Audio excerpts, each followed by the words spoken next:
அன்பார்ந்த இறைமக்களே, கிறிஸ்துவின் மறுப ஜபக்குழியின் வாயிலாக இன்று உங்களை சந்திப்பது நான் பெரும் மகிழ்ச்சி அடைகிறேன். மக்களே, சந்தோஷமாக இருக்கீங்களா?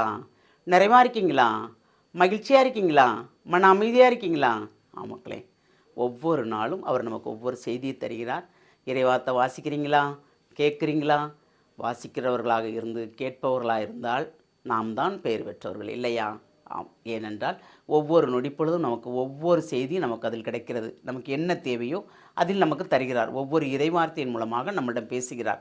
அந்த வார்த்தை கொண்டு இந்த நாள் முழுமைக்கும் நிறைவு என்று நாம் எண்ணினோம் என்றால் அந்த நிறைவான ஆசிரியர் நமக்கு எப்பொழுதும் நிறைவாக கிடைக்கிறது. இன்று அவர் நமக்கு என்ன இறைவார்த்தை தருகிறார் பார்ப்போமா? இறைவாக்கினர் மீகா எழுதிய நூல் அதிகாரம் 6 இறைவார்த்தை 12 14 முடிய. உங்களிடையே உள்ள செல்வர்கள் கொடுமை நிறைந்தவர்கள், அங்கே குடியிருப்பவர்கள் பொய்யர்கள், அவர்கள் வாயிலிருந்து வஞ்சனையான பேச்சு வெளிப்படுகின்றது. ஆதலால் நான் உங்களை உங்கள் பாவங்களுக்காக தண்டிக்க தொடங்கியுள்ளேன். நீங்கள் பாழாய் போவீர்கள், நீங்கள் உணவிருந்தாலும் நிறைவடைய மாட்டீர்கள், பசி உங்கள் வயிற்றை கிள்ளி கொண்டிருக்கும், நீங்கள்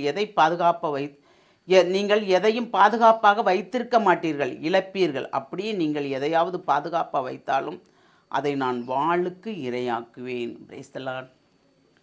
நாம் அவருக்குள் இல்லாத பட்சத்தில் தான் இந்த இறைவார்த்தை இல்லையா? இப்பொழுது நாம் இந்த நாட்கள் ஃபுல்லாகவே ஒவ்வொரு இறைவார்த்தையும் கொண்டு நாம் அதை நம்மை ஆராய்ந்து பார்க்கும்போது நாம் இறைவனுக்கு உகந்ததாக இருக்கிறோமா? உகந்த வாழ்க்கை வாழ்கிறோமா? நம்மளால் பிறர் யாராவது ஒரு சிறு நன்மை அடைகிறார்களா?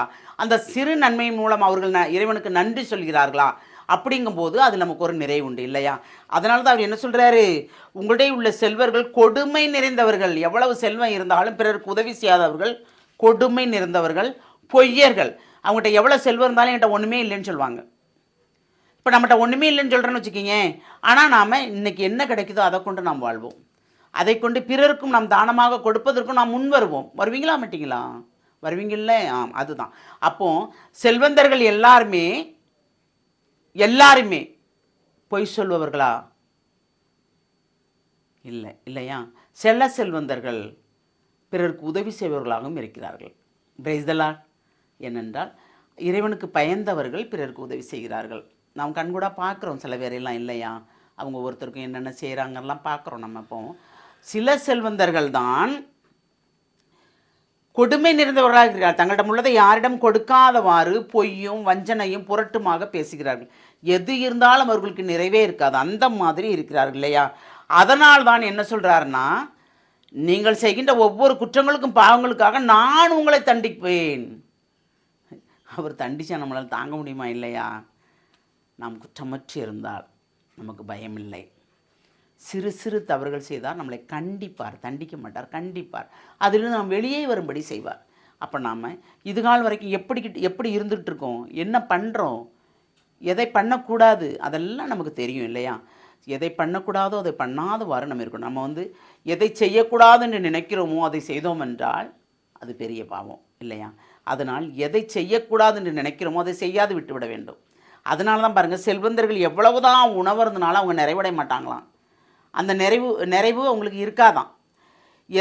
எதை அவங்க பாதுகாப்பாக வைக்கணும்னு நினைக்காங்களோ அதை அவங்க பாதுகாப்பாக வைக்க முடியாதான், இழந்துருவாங்களாம். ஆனால் நம்மகிட்ட அப்படி இல்லைங்க. நம்மகிட்ட ஒன்றுமே இல்லை. நம்ம எப்பவும் படுத்தா நிம்மதியாக தூங்கிடுவோமா இல்லையா? நம்மகிட்ட இருந்தால் தானே இதை பாதுகாக்கணும், யாரும் தூக்கிட்டு போயிடுவாங்களோன்னு நினைப்போம். ஆனால் நம்மகிட்ட தான் ஒன்றும் இல்லையே. அன்னன்ன தேவை எதுவோ அதானே இருக்குது.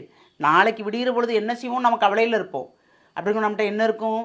அதுதான் அன்றன்ற தேவையை இறைவன் நம்மளை சந்திக்கிறாரா, அதற்கு நன்றி சொல்வோம். அப்போ நாம் இறைவனுக்குரிய வாழ்க்கை வாழும்போது எளிய வாழ்க்கை, அந்த எளிய வாழ்க்கை இருப்பதில் நமக்கு எந்த தவறுமே இல்லை. அதில் சந்தோஷமாக இருக்கும் நம்ம இல்லையா? மன அமைதியாக இருக்கும், நமக்கு ஒரு ஆறுதல் கிடைக்குது. வச்சுருந்தா தானுங்க நமக்கு பயம், இல்லைன்னா எதுக்கு பயம் இல்லையா? அதனால் நம்ம என்ன செய்கிறோம், என்ன பண்ணுறோம், எப்படி நடக்கிறோம், இறைவனுக்கு உகந்த வாழ்க்கை வாழ்கிறோமா அப்படின்னு நாம் நினைக்கும்போது எல்லாமே நமக்கு நன்மையாக நடக்கும். அந்த நன்மையான காரியத்தை இறைவனிடம் கேட்போமா? தாயும் தந்தையுமான இறைவா, உம்முடைய இரக்க பெருக்கத்துக்கு எங்களை முழுமையாக ஒப்புக் கொடுக்குறோமா ஆண்டவரே. எதை செய்ய வேண்டும், எதை செய்ய வேண்டாம் என்பதை ஒவ்வொரு நாளும் இறை வார்த்தையின் மூலம் எங்களுக்கு தெளிவாக்குகிறீர் ஆண்டவரே. ஆதிகாலத்தில் ஆதியாகமத்தில் நீர் சொன்னது போல் ஒவ்வொரு இறைவாக்கினர் சொன்னதையும் ஆமாண்டவரை அலட்சியப்படுத்ததனால் அல்லவா அவர்கள் தண்டனைக்கு உள்ளானார்கள். ஆனால் நாங்கள் எப்பொழுதும் உம்முடைய வார்த்தையை கேட்டு இயேசுவுக்கு உகந்த வாழ்க்கை வாழும்படி நீர் எங்களை வழிநடத்துகிற ஆண்டவரே. அந்த வழிநடத்துவதற்கு கோடான கோடி நன்றி கூறும் ஆண்டவரே.